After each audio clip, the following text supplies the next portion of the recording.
There are many things that the devil uses to distract us from devotion to Christ. ಅನೇಕ ಸಂಗತಿಗಳನ್ನು ಸೈತಾನನು ಉಪಯೋಗಿಸುತ್ತಾನೆ.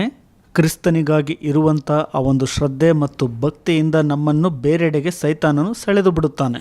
Paul speaks about having an undistracted devotion to Christ. ಕ್ರಿಸ್ತನಿಗಾಗಿನ ಶ್ರದ್ಧಾ ಮತ್ತು ಭಕ್ತಿಯಿಂದ ನಾವು ಬೇರೆಡೆಗೆ ಸೆಳೆಯಬಾರದು ಅಥವಾ ವಿಚಲಿತರಾಗಬಾರದು ಎಂಬುದರ ಬಗ್ಗೆ ಪೌಲನು ಮಾತನಾಡುತ್ತಾನೆ. And he says, even in your marriage, don't let that lead you astray from undistracted devotion to Christ. That's one of the things. ನಿಮ್ಮ ಮದುವೆ ಜೀವಿತದಲ್ಲಿಯೂ ಸಹ ನಿಮ್ಮನ್ನು ದಾರಿ ತಪ್ಪಿ ನಡೆಸುವಂತದ್ದಕ್ಕೆ ಅಥವಾ ಬೇರೆ ಕಡೆ ಸೆಳೆಯುವಂತದ್ದಕ್ಕೆ ಅನುಮತಿಸಬೇಡ್ರಿ. ನಿಮ್ಮ ಮದುವೆ ಜೀವಿತದಲ್ಲಿ ಕ್ರಿಸ್ತನಿಗಾಗಿ ಇರುವಂತ ಶ್ರದ್ಧೆ ಮತ್ತು ಭಕ್ತಿಯಿಂದ ಬೇರೆ ಕಡೆಗೆ ಹೋಗದಂತೆ. He speaks about in 1 Corinthians 7. 1 ಕೊರಿಂಥ 7ನೇ ಅಧ್ಯಾಯದಲ್ಲಿ ಇದು ಮಾತನಾಡಲ್ಪಟ್ಟಿದೆ. When I got converted, ನಾನು ಪರಿವರ್ತನೆ ಹೊಂದಿದಾಗ I did not have someone I could consult personally. ನಾನು ಯಾರನ್ನಾದರೂ ವೈಯಕ್ತಿಕವಾಗಿ ಸಂಧಿಸಬೇಕು, ಚರ್ಚಿಸಬೇಕು ಎಂಬುವಂತ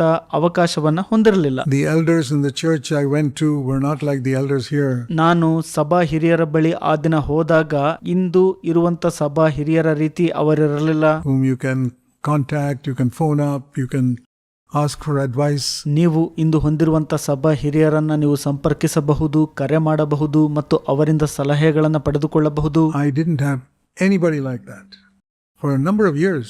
ಆದರೆ ನಾನು ಆ ರೀತಿಯಾಗಿ ಯಾರನ್ನು ಕೂಡ ಅನೇಕ ವರ್ಷಗಳು ಹೊಂದಿಕೊಂಡಿರಲಿಲ್ಲ. I used to go to church and listen to the meetings. ನಾನು ಸಭೆಗೆ ಹೋಗ್ತಾ ಇದ್ದೆ, ಕೂಟಗಳಿಂದ ಸಂದೇಶವನ್ನ ಕೇಳಿಸಿಕೊಳ್ತಿದ್ದೆ. But the Lord did something for me. And the other thing is I was on a ship. ಆಗ ಕರ್ತರು ನನಗೆ ಏನೋ ಒಂದನ್ನ ಮಾಡಿದರು. ಮತ್ತೊಂದು ಸಂಗತಿ, ನಾನು ಶಿಪ್ ನಲ್ಲಿರುವಾಗ ಅಂದ್ರೆ ಹಡಗಿನಲ್ಲಿರುವಾಗ for about 1 year, where most of the time we never reached a port where there were any believers. ಹತ್ತತ್ರ 1 ವರ್ಷಗಳ ಕಾಲ ಹೆಚ್ಚಿನಾಂಶ ಬಾರಿ ನನ್ನ ಜೊತೆ ವಿಶ್ವಾಸಿಗಳು ಇಲ್ಲದೆ ಬಂದರನ್ನ ತಲುಪಿದ್ದುಂಟು. So a lot of time I was on my own. ಹೆಚ್ಚಿನಾಂಶ ಬಾರಿ ನಾನು ಒಬ್ಬನೇ ಇರ್ತಾ ಇದ್ದೆ. With no church to go to and no person to guide me. ಯಾವ ಸಭೆಗೂ ಕೂಡ ನಾನು ಹೋಗ್ಲಿಕ್ಕೆ ಆಗ್ತಿರ್ಲಿಲ್ಲ, ಯಾವ ವ್ಯಕ್ತಿ ಕೂಡ ನನ್ನನ್ನು ಮಾರ್ಗದರ್ಶಿಸಲು ಆಗ್ತಿರ್ಲಿಲ್ಲ. What do you do in a situation like that? ಅಂತಹ ಪರಿಸ್ಥಿತಿಯಲ್ಲಿ ನೀವು ಏನ್ ಮಾಡ್ತೀರಿ? And yet the Lord preserved me in those days. ಅಂತಹ ದಿನಗಳಲ್ಲಿ ದೇವರು ಹಾಗಿದ್ರೂ ಕೂಡ ನನ್ನನ್ನ ಸಂರಕ್ಷಿಸಿದರು. And I'll tell you how he did it. ನಾನು ನಿಮಗೆ ಹೇಳಕ್ ಇಷ್ಟಪಡ್ತೀನಿ ದೇವರು ಹೇಗೆ ಅದನ್ನ ಮಾಡಿದರು ಅಂತ. He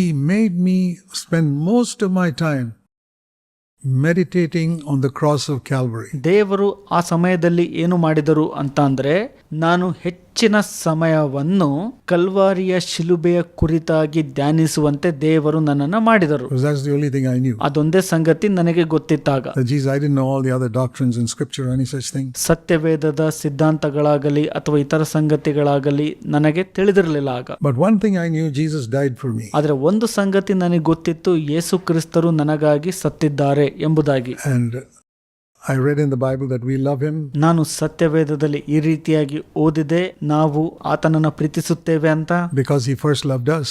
ಯಾಕಂದ್ರೆ ಆತನೇ ಮೊದಲು ನಮ್ಮನ್ನ ಪ್ರೀತಿ ಮಾಡಿದ್ದು, ಅದಕ್ಕಾಗಿ. And that we are to love others also because he first loved us. It's got nothing to do whether that person loves me. ಯೇಸು ಕ್ರಿಸ್ತರು ನನ್ನನ್ನು ಮೊದಲು ಪ್ರೀತಿಸಿದ್ದಕ್ಕಾಗಿ ನಾನು ಕೂಡ ಇತರರನ್ನ ಪ್ರೀತಿಸುವವನಾಗಿರಬೇಕು. ಆ ವ್ಯಕ್ತಿ ನನ್ನನ್ನು ಪ್ರೀತಿ ಮಾಡುವುದಕ್ಕೂ ಇದಕ್ಕೂ ಸಂಬಂಧ ಇಲ್ಲ. See, in the world, even if you look at your own life, ಈ ಲೋಕದಲ್ಲಿ ನೀವು ನಿಮ್ಮ ಸ್ವಂತ ಜೀವಿತವನ್ನ ನೋಡಿಕೊಳ್ಳುವಾಗ you may find you are willing to love those who love you. ನಿಮ್ಮನ್ನ ಯಾರು ಪ್ರೀತಿ ಮಾಡ್ತಾರಲ್ಲ ಅಂತವರನ್ನ ನೀವು ಪ್ರೀತಿ ಮಾಡಲು ನೀವು ಮನಸ್ಸುಳ್ಳವರಾಗಿರುತ್ತೀರಿ ಅಂತ ಕಂಡುಕೊಳ್ಳುತ್ತೀರಿ. But Christ's love for us was completely nothing to do with our love for him at all. ಕ್ರಿಸ್ತನು ನಮ್ಮನ್ನು ಸಂಪೂರ್ಣವಾಗಿ ಪ್ರೀತಿಸುವವನಾಗಿರುತ್ತಾನೆ.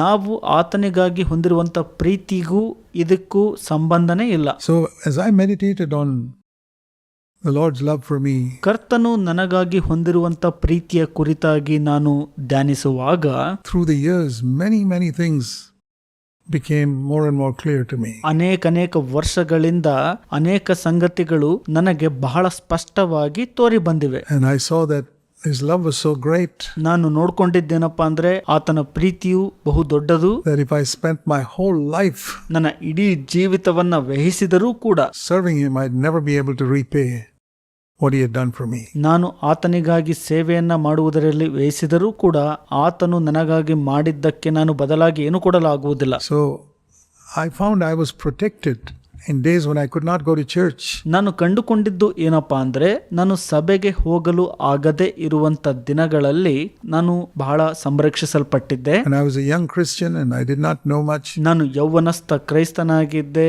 ಹೆಚ್ಚು ನನಗೆ ತಿಳಿದಿರಲಿಲ್ಲ. I was protected by meditating on the love that Jesus had for me on the cross. ನಾನು ಆತನ ಪ್ರೀತಿಯನ್ನ ಧ್ಯಾನಿಸುವುದರಿಂದ ಕಾಪಾಡಲ್ಪಟ್ಟೆ ಅಥವಾ ಸಂರಕ್ಷಿಸಲ್ಪಟ್ಟೆ. ಶಿಲುಬೆಯ ಮೇಲೆ ಯೇಸು ಸ್ವಾಮಿಯು ನನಗಾಗಿ ಹೊಂದಿರುವಂತದ್ದನ್ನ ಧ್ಯಾನಿಸುವಾಗ. And now after 66 years of being a believer, ಈಗ ನಾನು ವಿಶ್ವಾಸಿಯಾಗಿ 66 ವರ್ಷಗಳು ಕಳೆದ ನಂತರ I still meditate on that. ಇನ್ನೂ ಕೂಡ ನಾನು ಆ ವಿಷಯವನ್ನ ಧ್ಯಾನಿಸುತ್ತೇನೆ. And it has brought so much revelation, some things we can't describe. ಅದು ನಮಗೆ ಹೆಚ್ಚು ಪ್ರಕಟಣೆಗಳನ್ನ ದೊರಕಿಸಿಕೊಡುತ್ತದೆ. ನಿಮಗೆ ಗೊತ್ತಿದೆನಾ, ಅದನ್ನ ಹೆಚ್ಚು ವಿವರಿಸಲು ಆಗೋದಿಲ್ಲ. The God reveals in our spirit. I want to encourage all of you. ದೇವರು ನಮ್ಮ ಆತ್ಮದಲ್ಲಿ ಪ್ರಕಟಿಸುವಂತದ್ದನ್ನ ಹೆಚ್ಚು ವಿವರಿಸಲು ಆಗೋದಿಲ್ಲ. ನಾನು ನಿಮಗೆಲ್ಲರಿಗೂ ಪ್ರೋತ್ಸಾಹಪಡಿಸುತ್ತೇನೆ To develop the habit of meditating on Jesus' love for you on Calvary. ಧ್ಯಾನಿಸುವಂತ ಹವ್ಯಾಸವನ್ನ ಬೆಳೆಸಿಕೊಳ್ಳಿರಿ ಅಥವಾ ರೂಢಿ ಮಾಡಿಕೊಳ್ಳಿರಿ. ಕಲ್ವಾರಿಯ ಮೇಲೆ ಯೇಸು ಸ್ವಾಮಿಯು ನಿಮಗಾಗಿ ಹೊಂದಿದ್ದಂತಹ ಪ್ರೀತಿಯನ್ನ ಧ್ಯಾನಿಸಿರಿ. It'll change your life because it says we love him because he first loved us. ಅದು ನಿಮ್ಮ ಜೀವಿತವನ್ನ ಬದಲಾಯಿಸುತ್ತದೆ.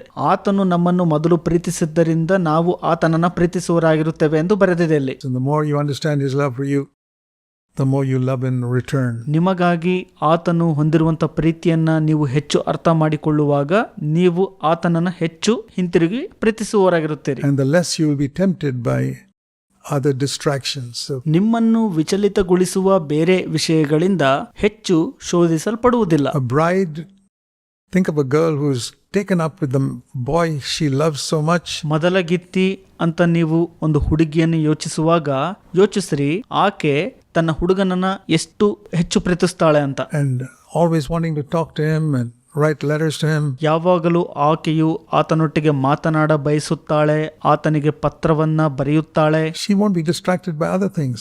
ಆಕೆಯು ಇತರ ಸಂಗತಿಗಳಿಂದ ಬೇರೆಡೆಗೆ ಸೆಳೆಯುವುದಿಲ್ಲ. But if she's not, doesn't have anybody to love like that, ಒಂದು ವೇಳೆ ಆಕೆಗೆ ಹಾಗೆ ಪ್ರೀತಿಸಲು ಯಾರು ಇಲ್ಲದಿದ್ದಾಗ then she'll be distracted. And I really believe that ಆಕೆ ಬೇರೆಡೆಗೆ ಸೆಳೆಯಲ್ಪಡುತ್ತಾಳೆ. ನಾನು ನಿಜವಾಗಲೂ ನಂಬುತ್ತೇನೆ, many Christians are distracted because they have not seen the greatness of Christ's love for them. ಅನೇಕ ಕ್ರೈಸ್ತರು ತಮ್ಮ ಗಮನವನ್ನು ಬೇರೆ ಕಡೆಗೆ ತಿರುಗಿಸಿಕೊಂಡಿದ್ದಾರೆ. ಯಾಕಂದರೆ ಅವರಿನ್ನೂ ನೋಡಿಲ್ಲ ಕ್ರಿಸ್ತನು ಅವರಿಗಾಗಿ ಹೊಂದಿರುವಂತ ದೊಡ್ಡ ಪ್ರೀತಿಯನ್ನು. And when we think of, I used to meditate on what exactly did ನಾನು ಯೋಚಿಸ್ತಿದ್ದೆ ಏನು ನಿಜವಾಗ್ಲೂ ಆಗಿದ್ದು ಅಲ್ಲಿ ಅನ್ನುವಂಥ ವಿಷಯವನ್ನ. Jesus suffer? I used to, when I think about it, ಯೇಸು ಸ್ವಾಮಿಯು ಬಾಧೆ ಪಟ್ಟಂತ ವಿಷಯವಾಗಿ ನಾನು ಅದರ ಕುರಿತಾಗಿ ಯೋಚನೆ ಮಾಡ್ತಾ ಇದ್ದೆ. I used to say, ನಾನು ಈ ರೀತಿಯಾಗಿ ಹೇಳುತ್ತಿದ್ದೆ, is death on the cross? Now some of you have already heard me say this before. ಶಿಲುಬೆಯ ಮರಣವು ನಿಮ್ಮಲ್ಲಿ ಕೆಲವರು ಈಗಾಗಲೇ ನನ್ನಿಂದ ಇದರ ಬಗ್ಗೆ ಕೇಳಿಸಿಕೊಂಡಿರಬಹುದು. But for those of you who haven't, ಆದರೆ ಯಾರು ಕೇಳಿಸಿಕೊಂಡಿಲ್ವಲ್ಲ ಅಂತವರಿಗೆ ಹೇಳಲು ಇಷ್ಟಪಡ್ತೇನೆ. nobody can die for your sins because that's not the punishment for sin. ಯಾರೂ ಕೂಡ ನಿಮ್ಮ ಪಾಪಕ್ಕೆ ಸಾಯಲು ಆಗುವುದಿಲ್ಲ, ಯಾಕಂದ್ರೆ ಅದು ಪಾಪಕ್ಕಾಗಿ ಇರುವಂತ ದಂಡನೆ ಅಲ್ಲ. Many people think of Christ being crucified on the cross ಕ್ರಿಸ್ತನನ್ನು ಶಿಲುಬೆಯ ಮೇಲೆ ಶಿಲುಬೆಗೆ ಏರಿಸಿದ್ದಂತ ವಿಷಯವಾಗಿ ಅನೇಕರು ಯೋಚನೆ ಮಾಡ್ತಾರೆ. as paying the punishment for my sin, but that is not the punishment for my sin. ಆ ನೋವು ನನ್ನ ಪಾಪಕ್ಕಾಗಿ ಇರುವಂತ ದಂಡನೆ ಎಂಬುದಾಗಿ ಯೋಚಿಸುತ್ತಾರೆ. ಆದರೆ ನನ್ನ ಪಾಪಕ್ಕಾಗಿ ಇರುವಂತ ದಂಡನೆ ಅದಲ್ಲ. If I sin, ನಾನು ಪಾಪ ಮಾಡಿದಲ್ಲಿ the punishment for me is eternal hell. ದಂಡನೆ ಏನಪ್ಪಾ ಅಂದ್ರೆ ನಿತ್ಯತ್ವದ ನರಕ. That's very clear. ಅದು ಬಹಳ ಸ್ಪಷ್ಟವಾಗಿ ಇದೆ. Everybody knows that. ಎಲ್ಲರಿಗೂ ಕೂಡ ಅದು ತಿಳಿದಿದೆ. So if I, for example, if I owe somebody $1 million ನಾನು ಯಾರಿಗಾದರೂ $1 ಮಿಲಿಯನ್ ಸಾಲವನ್ನು ನೀಡಿದ್ದರೆ and somebody goes and pays $10, he's not paid my fine or debt at all. ಯಾರಾದರೂ ಹೋಗಿ $10 ಅನ್ನ ಪಾವತಿಸಿದ್ರೆ ಆತನು ನನ್ನ ಸಾಲವನ್ನ ತೀರಿಸಿದ ಹಾಗಲ್ಲ ಅದು. So if Christ only physically died on the cross, it's like paying $10 for $1 million debt. ಕ್ರಿಸ್ತನು ಒಂದು ವೇಳೆ ಕೇವಲ ದೈಹಿಕವಾಗಿ ಶಿಲುಬೆಯ ಮೇಲೆ ಸತ್ತಿದ್ದಲ್ಲಿ $1 ಮಿಲಿಯನ್ ಸಾಲಕ್ಕೆ $10,000 ಸಾಲ ತೀರಿಸಿದ ಹಾಗಷ್ಟೇ ಆಗುತ್ತಿತ್ತು. But when I see, and this is what I want you to meditate on, that what Jesus suffered on the cross ಯೇಸು ಸ್ವಾಮಿಯು ಶಿಲುಬೆಯ ಮೇಲೆ ಏನು ಬಾಧೆ ಪಟ್ಟರು ಎಂಬುವಂತ ವಿಷಯವನ್ನ ನಾನು ಧ್ಯಾನಿಸ ಬಯಸುತ್ತೇನೆ. was eternal hell. ಅದು ನಿತ್ಯತ್ವದ ನರಕವನ್ನ ಯೇಸು ಅನುಭವಿಸಿದರು. Not just for 3 hours. ಅದು ಕೇವಲ 3 ತಾಸು ಮಾತ್ರ ಅಲ್ಲ. You know, if a man suffers hell for 3 hours, that's not the punishment for sin. ಒಬ್ಬ ವ್ಯಕ್ತಿಯು ನರಕದಲ್ಲಿ 3 ತಾಸು ಬಾಧೆ ಪಟ್ಟರೆ ಅದು ನನ್ನ ಪಾಪಕ್ಕಾಗಿ ಹೊಂದಿದಂತ ದಂಡನೆ ಅಲ್ಲ ಅದು. Because the punishment for my sin is not 3 hours in hell. ಯಾಕಂದ್ರೆ ನನ್ನ ಪಾಪಕ್ಕಿರುವಂತ ಆ ಒಂದು ದಂಡನೆ ಕೇವಲ 3 ತಾಸು ನರಕದಲ್ಲಿ ಇರುವುದು ಅಲ್ಲ. So if Jesus endured 3 hours in hell on the cross, ಯೇಸು ಸ್ವಾಮಿಯು ಶಿಲುಬೆಯ ಮೇಲೆ 3 ತಾಸು ನರಕವನ್ನ ತಾಳಿಕೊಂಡರು, ಅಂದ್ರೆ ಸಹಿಸಿಕೊಂಡರು. he hasn't paid the punishment for my sin. ಅಷ್ಟೇ ಆಗಿದ್ದಲ್ಲಿ ಆತನು ನನ್ನ ಪಾಪಕ್ಕಾಗಿ ದಂಡನೆಯನ್ನ ತೀರಿಸಿದ ಹಾಗಲ್ಲ. And I need to see clearly, did Jesus pay the punishment I have to pay for my sin? ನಾನು ಇದನ್ನ ಬಹಳ ಸ್ಪಷ್ಟವಾಗಿ ನೋಡಬೇಕಾಗಿದೆ. ನಾನು ನನ್ನ ಪಾಪಕ್ಕಾಗಿ ದಂಡನೆಯನ್ನ ತೀರಿಸಬೇಕಾದದನ್ನ ಯೇಸು ತೀರಿಸಿದರ? Did he clear the debt completely? ಯೇಸು ಸ್ವಾಮಿಯು ಆ ಸಾಲವನ್ನ ಸಂಪೂರ್ಣವಾಗಿ ತೀರಿಸಿದ್ರ? My debt was eternity in hell. ನನ್ನ ಸಾಲ ಯಾವುದಪ್ಪ ಅಂದ್ರೆ ನಿತ್ಯತ್ವವನ್ನ ನರಕದಲ್ಲಿ ಕಳೆಯುವುದಾಗಿದೆ. And if Jesus did not suffer eternity in hell, ಒಂದು ವೇಳೆ ಯೇಸುವು ನಿತ್ಯತ್ವದ ನರಕದಲ್ಲಿ ಬಾಧೆಯನ್ನ ಅನುಭವಿಸದೇ ಇದ್ದಲ್ಲಿ my sin is not forgiven. ನನ್ನ ಪಾಪವು ಆಗ ಕ್ಷಮಿಸಲ್ಪಡುತ್ತಿರಲಿಲ್ಲ. It's not. He's paid 1% of my debt. ಆಗ ಯೇಸುವು ನನ್ನ ಸಾಲದ 1% ಮಾತ್ರ ತೀರಿಸಿದ ಹಾಗಾಗುತ್ತಿತ್ತು. But that's where I understood that Jesus Christ, because he's an infinite being, ಅಲ್ಲಿ ನನಗೆ ಅರ್ಥ ಆಗಿದ್ದು ಏನಪ್ಪಾ ಅಂದ್ರೆ ಯೇಸು ಕ್ರಿಸ್ತರು ಅನಂತವಾಗಿ ಅಂದ್ರೆ ಅಂತ್ಯವೇ ಇಲ್ಲದೆ ಜೀವಿಸುವವರು ಆಗಿರುವುದರಿಂದ he could experience eternity even in 1 minute or 3 hours. ಆತನು 1 ನಿಮಿಷದಲ್ಲಿ ಅಥವಾ 3 ತಾಸಿನಲ್ಲಿ ಆ ಒಂದು ನಿತ್ಯತ್ವವನ್ನ ಅನುಭವಿಸಬಲ್ಲನು. And so what he experienced there was what? ಅಲ್ಲಿ ಯೇಸುವು ಏನು ಅನುಭವ ಪಡೆದುಕೊಂಡ್ರಪ್ಪ ಅಂದ್ರೆ Not one person suffering in hell for eternity, ಒಬ್ಬ ವ್ಯಕ್ತಿಯು ನಿತ್ಯತ್ವಕ್ಕಾಗಿ ನರಕದಲ್ಲಿ ಬಳಲುವುದಲ್ಲ, but millions of people suffering in hell for eternity. Million ಗಟ್ಟಲೆ ಜನರು ನರಕದಲ್ಲಿ ಬಾಧೆ ಪಡುವಂತದ್ದು. If you can, it's impossible for us to understand that. ಇದು ನಮಗೆ ಅಸಾಧ್ಯ ಇದನ್ನ ಅರ್ಥ ಮಾಡಿಕೊಳ್ಳುವಂತದ್ದು. All of that concentrated ಇಡೀ ನಿತ್ಯತ್ವದ ನರಕವು ಅಲ್ಲಿ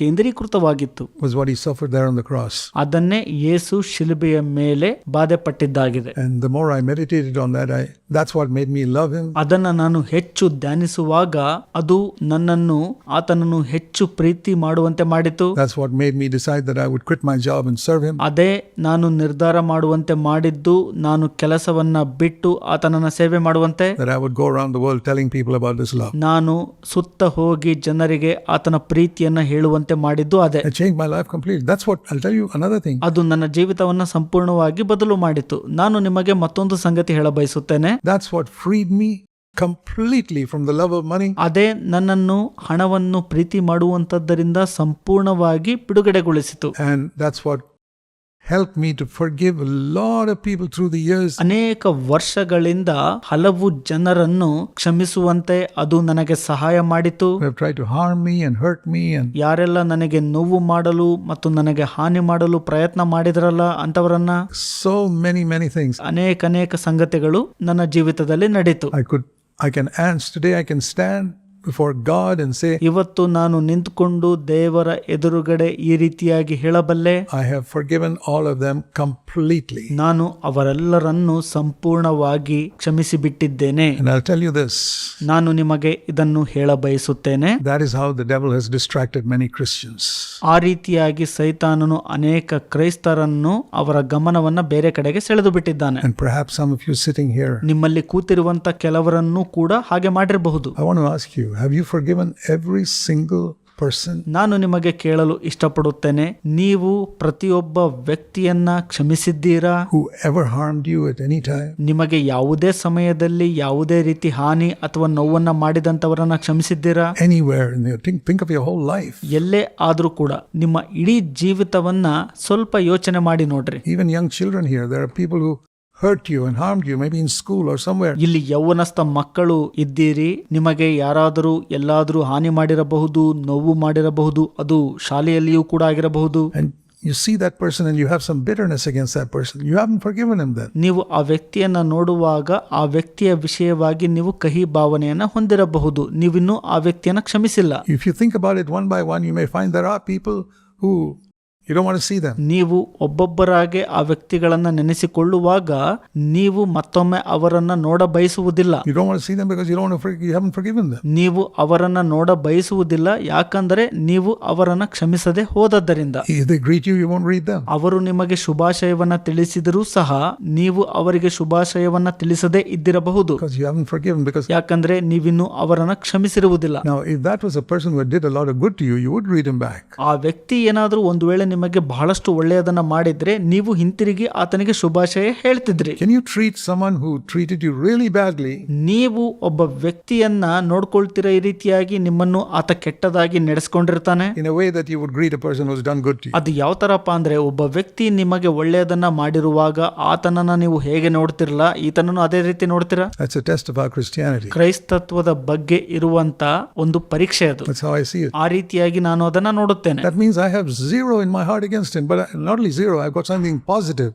I've got love for him. ಅದರರ್ಥ ಆ ವ್ಯಕ್ತಿಯ ವಿರುದ್ಧವಾಗಿ ನನ್ನ ಹೃದಯದಲ್ಲಿ ಏನನ್ನು ಕೂಡ ಹೊಂದಿಕೊಂಡಿರುವುದಿಲ್ಲ, ಅಂದ್ರೆ ಶೂನ್ಯ. ಆ ವ್ಯಕ್ತಿಯ ವಿಷಯವಾಗಿ ನಾನು ಸಕಾರಾತ್ಮಕತೆಯನ್ನು ಹೊಂದಿರುತ್ತೇನೆ ಮತ್ತು ಆತನ ವಿಷಯವಾಗಿ ಪ್ರೀತಿಯನ್ನು ಹೊಂದಿರುತ್ತೇನೆ. If I've forgiven him, that is just zero, but if I have love for him, then it's something more. ಆ ವ್ಯಕ್ತಿಯನ್ನ ನಾನು ಕ್ಷಮಿಸಿದ್ದೆ ಅಂದ್ರೆ ಅದು ಕೇವಲ ಶೂನ್ಯ, ಆದ್ರೆ ಆತನ ವಿಷಯವಾಗಿ ಪ್ರೀತಿಯನ್ನು ಹೊಂದಿದ್ದೆ ಅಂದ್ರೆ ಅದು ಸ್ವಲ್ಪ ಹೆಚ್ಚಿನದು. So one aspect of Christ dying on the cross, it says here that when he died, he said, Father, forgive them. ಒಂದು ಅಂಶ ಏನಪ್ಪಾ ಅಂದ್ರೆ ಕ್ರಿಸ್ತನು ಶಿಲುಬೆ ಮೇಲೆ ಸಾಯುವಂತದ್ದು ಇಲ್ಲಿ ಈ ರೀತಿ ಹೇಳಲ್ಪಟ್ಟಿದೆ. ಆತನು ಶಿಲುಬೆಯ ಮೇಲೆ ಮರಣ ಹೊಂದುವಾಗ ತಂದೆಯೇ ಅವರನ್ನ ಕ್ಷಮಿಸು ಅಂತ ಹೇಳಿದ್ರು. For they don't know what they are doing. ಅವರಿಗೆ ಗೊತ್ತಿಲ್ಲ ಅವರು ಏನು ಮಾಡ್ತಾ ಇದ್ದಾರೆ ಎಂಬುದಾಗಿ. And I was speaking this morning in another church and I was telling them, ನಾನು ಇವತ್ತು ಬೆಳಗ್ಗೆ ಮತ್ತೊಂದು ಸಭೆಯಲ್ಲಿ ಮಾತನಾಡುತ್ತಿದ್ದೆ. ನಾನು ಅಲ್ಲಿ ಅವರಿಗೆ ಈ ರೀತಿಯಾಗಿ ಹೇಳುತ್ತಿದ್ದೆ, many of you don't understand how easy it was for Jesus to. ನಿಮ್ಮಲ್ಲಿ ಅನೇಕರು ಇದನ್ನ ಅರ್ಥ ಮಾಡಿಕೊಂಡಿಲ್ಲ. It was not easy for Jesus to say, Father, forgive them. ಇದು ಅಷ್ಟು ಸುಲಭ ಅಲ್ಲ ಯೇಸು ಸ್ವಾಮಿಯು ತಂದೆಗೆ ಹೇಳುವಂತದ್ದು ಅವರನ್ನ ಕ್ಷಮಿಸುವಂತ. I have read that when you are crucified on a cross, ನಾನು ಓದಿದೆ ಈ ರೀತಿಯಾಗಿ, ಆತನನ್ನು ಶಿಲುಬೆಗೆ ಹಾಕಲ್ಪಡುವಂತ ಸಂದರ್ಭದಲ್ಲಿ it's first of all he was beaten, hammered and exhausted the whole night. ಮೊದಲನೆಯದಾಗಿ ಯೇಸು ಸ್ವಾಮಿಯು ಇತರರಿಂದ ಹೊಡೆತಕ್ಕೆ ಒಳಗಾಗಿದ್ರು ಮತ್ತು ದೈಹಿಕವಾಗಿ ಹಿಂಸೆಯನ್ನು ಅನುಭವಿಸಿದ್ರು.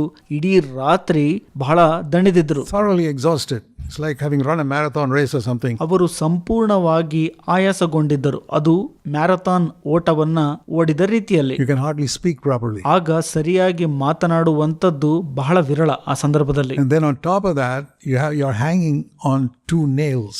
ಅದಕ್ಕಿಂತ ಮಿಗಿಲಾಗಿ ಯೇಸು ಸ್ವಾಮಿಯು 2 ಮೊಳೆಗಳಿಂದ ನೇತಾಡುತ್ತಿದ್ದರು. Another nail on your feet. ಮತ್ತೊಂದು ಮೊಳೆಯು ಅವರ ಪಾದಕ್ಕೆ ಜಡಿಯಲ್ಪಟ್ಟಿತ್ತು. And I have heard that you can't breathe properly. ನಾನು ಕೇಳಿಸಿಕೊಂಡಿದ್ದೇನೆ, ಅಂತಹ ಸಂದರ್ಭದಲ್ಲಿ ಸರಿಯಾಗಿ ಉಸಿರಾಡಲು ಕೂಡ ಆಗುವುದಿಲ್ಲ. When you're hanging on a cross, every time you breathe, you have to lift yourself up on those nails on the legs. ನೀವು ಶಿಲುಬೆಯ ಮೇಲೆ ನೇತಾಡುವಾಗ ನೀವು ಪ್ರತಿ ಬಾರಿ ಉಸಿರಾಡುವಂತ ಸಂದರ್ಭದಲ್ಲಿ ನಿಮ್ಮ ಕಾಲುಗಳ ಮೇಲಿನ ಮೊಳೆಯ ಮೇಲೆ ನಿಮ್ಮನ್ನು ಮೇಲಕ್ಕೆತ್ತಿಕೊಳ್ಳಬೇಕಾಗುತ್ತದೆ. And breathe out again. ಮತ್ತು ಉಸಿರನ್ನ ಮತ್ತೊಮ್ಮೆ ಹೊರಗಡೆ ಬಿಡಬೇಕಾಗುತ್ತದೆ. And then lift yourself up on your nails on your feet. ಆಗ ನಿಮ್ಮ ಕಾಲುಗಳ ಮೇಲಿನ ಮೊಳೆಯ ಮೇಲೆ ನಿಮ್ಮನ್ನ ನೀವು ಮೇಲಕ್ಕೆತ್ತಿಕೊಳ್ಳಬೇಕಾಗುತ್ತದೆ. Breathe out again for 3 hours.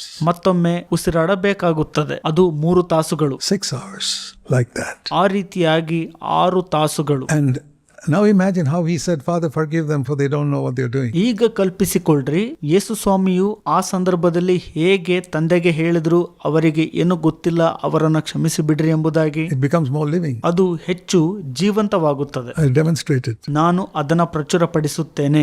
Father, ತಂದೆಯೇ, forgive ಕ್ಷಮಿಸು them ಅವರನ್ನು, for they ಅವರಿಗೆ know not ಗೊತ್ತಿಲ್ಲ what they do.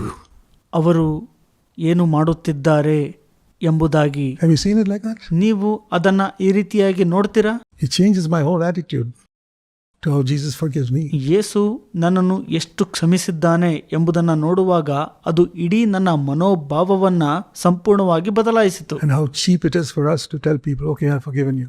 ನಾವು ಜನರಿಗೆ ನಿಮ್ಮನ್ನು ಕ್ಷಮಿಸಿದ್ದೇನೆ ಅಂತ ಹೇಳುವಾಗ ಎಷ್ಟು ಕಳಪೆ ಅಥವಾ ಅಗ್ಗ ಅಂತ ಅನ್ಸತ್ತಲ್ವಾ? He forgave people when he was hanging on a cross. ಯೇಸು ಸ್ವಾಮಿಯು ಶಿಲುಬೆಯಲ್ಲಿ ನೇತಾಡುವಂತ ಸಂದರ್ಭದಲ್ಲಿ ಜನರನ್ನ ಕ್ಷಮಿಸಿದರು. When he's beaten the whole night, ಅವರು ಇಡೀ ರಾತ್ರಿ ಹೊಡೆಯಲ್ಪಟ್ಟಿದ್ರು, exhausted. ಬಹಳ ಆಯಾಸಗೊಂಡಿದ್ದರು, ದಣಿದಿದ್ದರು. He's done a lot for us, brothers. Jesus says, ಪ್ರಿಯ ಸಹೋದರರೇ, ಅವರು ನಮಗೆ ಬಹಳಷ್ಟನ್ನ ಮಾಡಿದ್ದಾರೆ. ಯೇಸು ಸ್ವಾಮಿಯು ಈ ರೀತಿ ಹೇಳಿದ್ದಾರೆ, forgive others ಇತರರನ್ನ ಕ್ಷಮಿಸಿರಿ as I have forgiven you. ನಾನು ನಿಮ್ಮನ್ನು ಕ್ಷಮಿಸಿದಂತೆ. Can you think of somebody right now? ನೀವು ಈ ಕ್ಷಣದಲ್ಲಿ ಯೋಚಿಸ್ತೀರಾ ಯಾರ್ದಾದ್ರೂ ವಿಷಯವಾಗಿ? Any of you sitting here? ಇಲ್ಲಿ ಕೂತಿರುವಂತ ಯಾರೇ ಆಗಲಿ, Can you think of someone, one person, who harmed you so much? ನಿಮಗೆ ಹೆಚ್ಚು ನೋವು ಪಡಿಸಿದಂತ ವ್ಯಕ್ತಿಯನ್ನ ಅಥವಾ ಯಾರನ್ನಾದರೂ ಈ ಕ್ಷಣದಲ್ಲಿ ಯೋಚನೆ ಮಾಡ್ತೀರಾ? It is very difficult for you to forgive him. ಅದು ನಿಮಗೆ ಬಹಳ ಕಷ್ಟ ಅನ್ನಿಸಿರುತ್ತೆ ಅಂತಹ ವ್ಯಕ್ತಿಯನ್ನ ಕ್ಷಮಿಸಲು. Think of that person now ಆ ವ್ಯಕ್ತಿಯನ್ನ ನೀವು ಈ ಕ್ಷಣದಲ್ಲಿ ಯೋಚಿಸ್ರಿ. and say, Lord Jesus, ಹೇಳ್ರಿ, ಕರ್ತರಾದ ಯೇಸುವೆ, because you suffered so much to forgive me, ನೀನು ನನ್ನನ್ನು ಕ್ಷಮಿಸುವಂತ ವಿಷಯವಾಗಿ ಬಹಳಷ್ಟು ಬಾಧೆ ಪಟ್ಟಿದ್ದೀರಿ. I'll forgive Mr. or Mrs. or Miss or whatever it is name now. ಈ ವ್ಯಕ್ತಿ ಅಥವಾ ಆ ವ್ಯಕ್ತಿ ಅಂತ ಹೆಸರಿಡಿದು ಹೇಳಿ ಅವರನ್ನ ಕ್ಷಮಿಸುತ್ತೇನೆ ಅಂತ ಹೇಳ್ರಿ. ಇವಾಗ Before you get up from your chair. ನೀವು ನಿಮ್ಮ ಕುರ್ಚಿಯಿಂದ ಎದ್ದೇಳುವ ಮೊದಲು, And then think of another person ನಂತರ ಮತ್ತೊಬ್ಬ ವ್ಯಕ್ತಿಯ ಕುರಿತಾಗಿ ಯೋಚನೆ ಮಾಡ್ರಿ. whom you have not forgiven, ನೀವು ಇನ್ನೂ ಕ್ಷಮಿಸದೇ ಇರುವಂತ ವ್ಯಕ್ತಿ, who hurt you badly. ಆತನು ನಿಮಗೆ ಬಹಳ ಕೆಟ್ಟದಾಗಿ ನೋವು ಪಡಿಸಿರುತ್ತಾನೆ. Can you picture seeing some of these people in heaven? ಇಂತಹ ಜನರನ್ನ ಚಿತ್ರಣ ಮಾಡಿಕೊಳ್ತೀರಾ ಪರಲೋಕದಲ್ಲಿ? Maybe they repented somewhere and accepted Christ. ಅವರು ಮಾನಸಾಂತರ ಪಟ್ಟಿರಬಹುದು, ಕ್ರಿಸ್ತನನ್ನ ಸ್ವೀಕಾರ ಮಾಡಿಕೊಂಡಿರಬಹುದು, And they never came to ask your forgiveness, and you see them in heaven. ಅವರು ನಿಮ್ಮ ಬಳಿಗೆ ಬಂದಿರಲಿಕ್ಕಿಲ್ಲ ಕ್ಷಮೆ ಕೇಳಲು. ನೀವು ಅವರನ್ನ ಪರಲೋಕದಲ್ಲಿ ಕಾಣುತ್ತೀರಿ. Will you welcome them and embrace them? ನೀವು ಅವರನ್ನ ಸ್ವಾಗತಿಸುತ್ತೀರಾ ಮತ್ತು ತಬ್ಬಿಕೊಳ್ಳುತ್ತೀರಾ? Then you know that you have forgiven them. ಆಗ ನಿಮಗೆ ಗೊತ್ತಾಗತ್ತೆ ನೀವು ಅವರನ್ನ ಕ್ಷಮಿಸಿದ್ದೀರಿ ಎಂಬುದಾಗಿ. Dear brothers and sisters, we are not only distracted by movies and other things. ಪ್ರಿಯ ಸಹೋದರ ಮತ್ತು ಸಹೋದರಿಯರೇ, ನಾವು ಕೇವಲ ಚಲನಚಿತ್ರಗಳಿಂದ ಮತ್ತು ಇತರ ಸಂಗತಿಗಳಿಂದ ಮಾತ್ರ ನಮ್ಮ ಗಮನವನ್ನು ಬೇರೆಡೆಗೆ ಹರಿಸುವುದಿಲ್ಲ. These things, this attitude of unforgiveness ಈ ಒಂದು ಕ್ಷಮಿಸದೆ ಇರುವಂತ ಮನೋಭಾವ distracts us completely from fellowship with God. ದೇವರೊಟ್ಟಿಗಿನ ಅನ್ಯೂನ್ಯತೆಯಿಂದ ನಮ್ಮನ್ನು ಸಂಪೂರ್ಣವಾಗಿ ಬೇರೆ ಕಡೆಗೆ ಗಮನ ಹರಿಸುವಂತೆ ಮಾಡಿಬಿಡುತ್ತದೆ. You know how Jesus used to say, ನಿಮಗೆ ಗೊತ್ತಿದೆ ಅಲ್ವಾ, ಯೇಸು ಸ್ವಾಮಿಯು ಈ ರೀತಿಯಾಗಿ ಹೇಳ್ತಾ ಇದ್ರು, He who has ears to hear, let him hear. ಯಾರಿಗೆಲ್ಲ ಕೇಳುವಂತ ಕಿವಿ ಇದೆಯಲ್ಲ ಅವರು ಇದನ್ನ ಕೇಳಿಸಿಕೊಳ್ಳಲಿ.